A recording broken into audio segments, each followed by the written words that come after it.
Welcome back, everyone already subscribed to Expose Cheaters by NDU Tale. Thank you.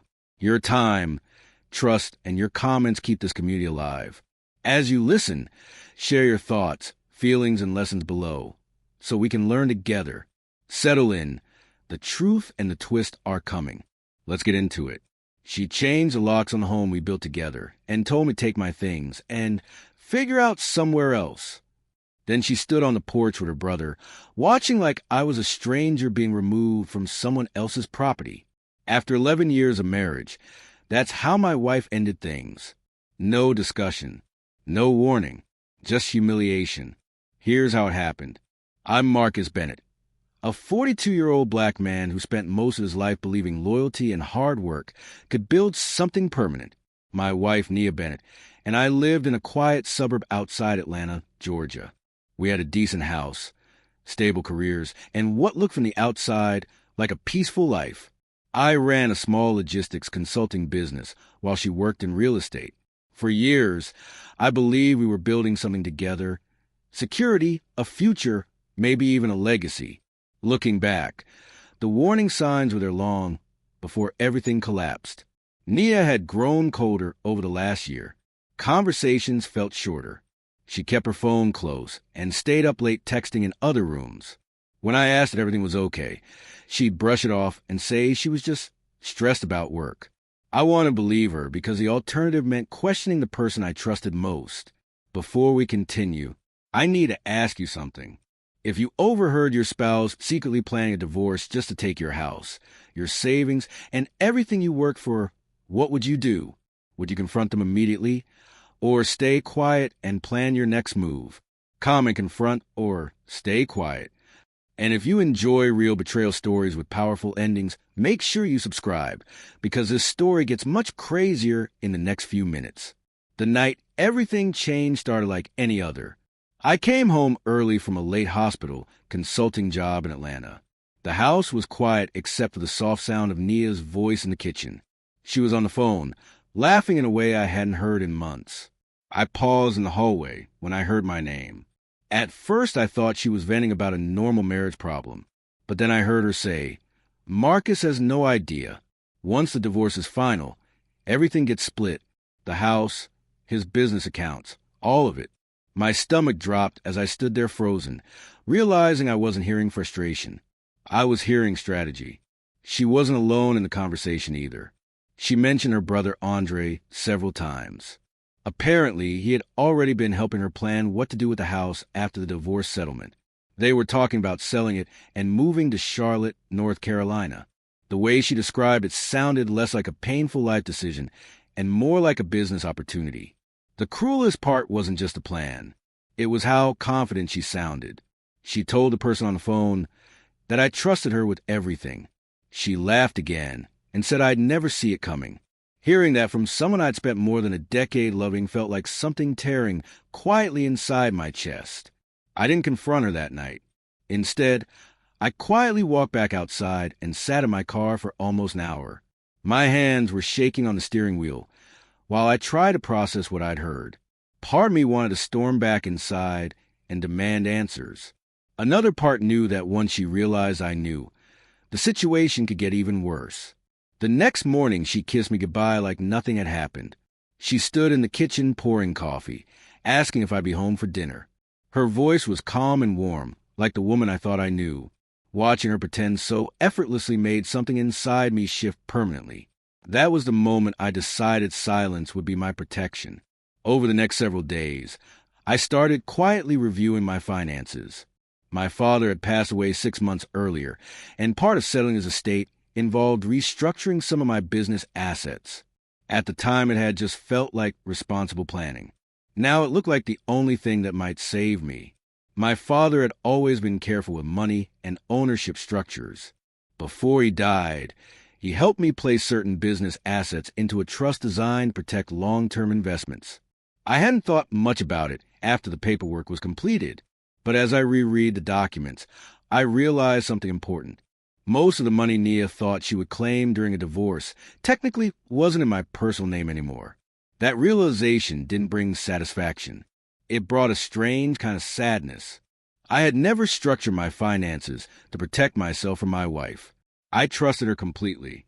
But now that trust had become a weakness she was planning to exploit. Over the next 2 weeks, I moved carefully and quietly. I separated personal funds from business accounts. I updated legal paperwork and ensured every transfer followed the law.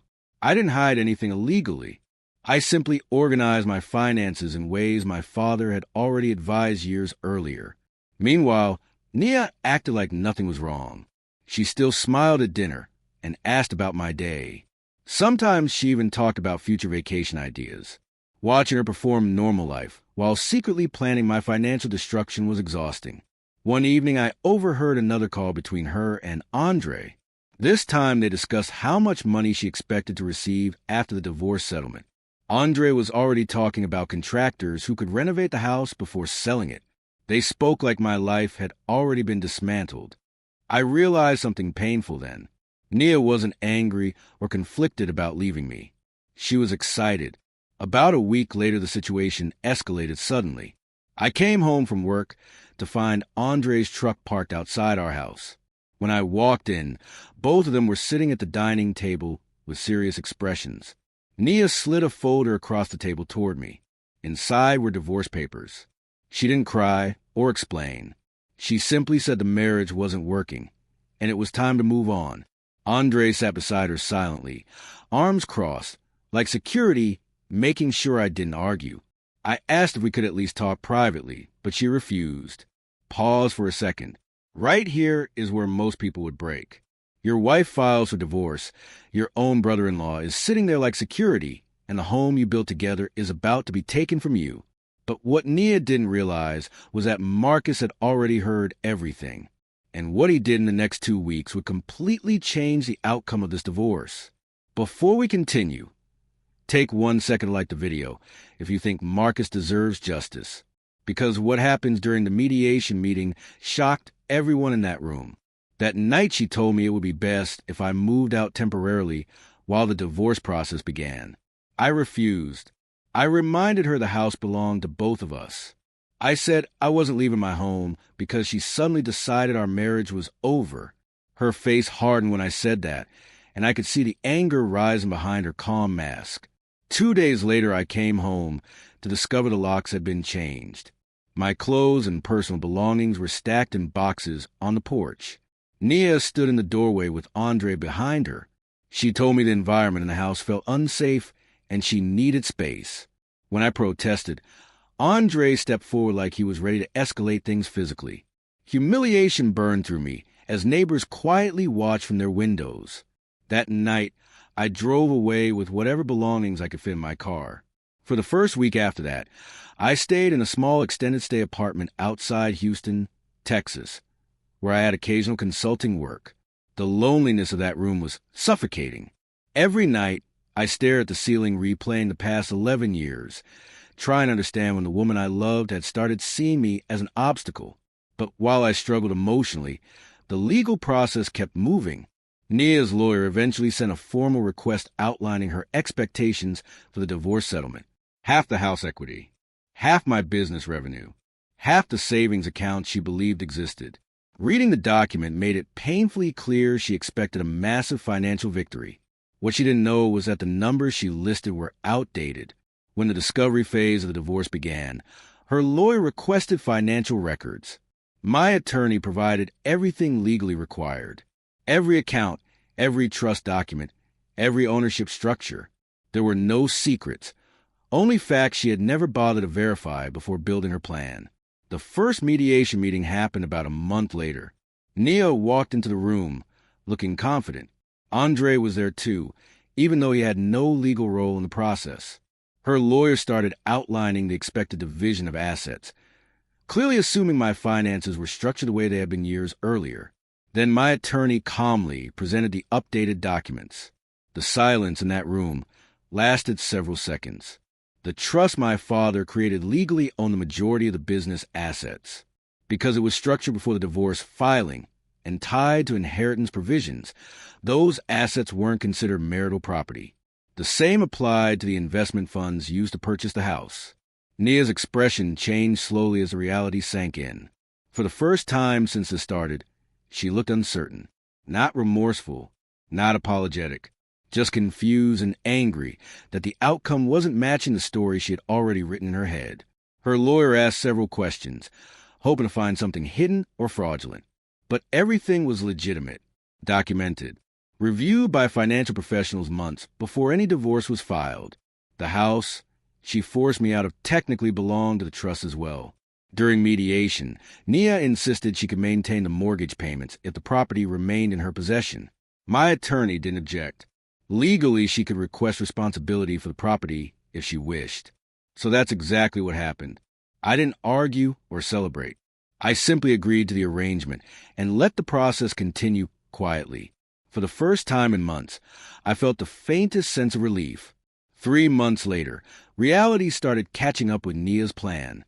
Without the large settlement she expected, her financial situation became unstable quickly. Maintaining the mortgage, property taxes, and renovation ideas she and Andre had planned turned out to be much harder without my income supporting the household. Eventually, the mortgage payments fell behind. The house she fought so aggressively to control went into foreclosure proceedings. By the time I heard about it, the situation was already beyond saving. She and Andre had overestimated how much money they would have. I didn't contact her when I heard the news. Instead, I focused on rebuilding my own life. I expanded my consulting work and slowly invested profits into new ventures. The quiet apartment eventually turned into a modest home outside Dallas, Texas. Peace returned gradually. Last I heard, Nia and Andre were staying with relatives in Columbia, South Carolina. According to mutual acquaintances, they still blame me for everything that happened. Apparently, in their version of events, I was the one who ruined their plans. But I never tried to correct that story. I kept my life private and steady. My business grew slowly, the way my father always advised, carefully, without unnecessary attention. The pain of those months never completely disappeared, but it turned into something quieter over time. Sometimes I think about that night in the hallway when I first overheard her laughter. That moment felt like the end of everything I had built. But looking back now, it was also the moment that saved me. Silence, patience, and preparation gave me a chance to walk away without losing the future I had worked for. I never got revenge. I simply got my life back. Stories like this remind us of something important. Sometimes the loudest revenge isn't revenge at all. It's quietly rebuilding your life while the people who try to destroy it face the consequences of their own choices. If you enjoy these powerful real-life stories of betrayal and comeback, subscribe to the channel and turn on notifications. And tell me in the comments, did Nia get the karma she deserved, or do you think Marcus should have handled it differently? There's another story on this channel where a husband discovers an even darker secret during a divorce. And trust me, that one is even more shocking.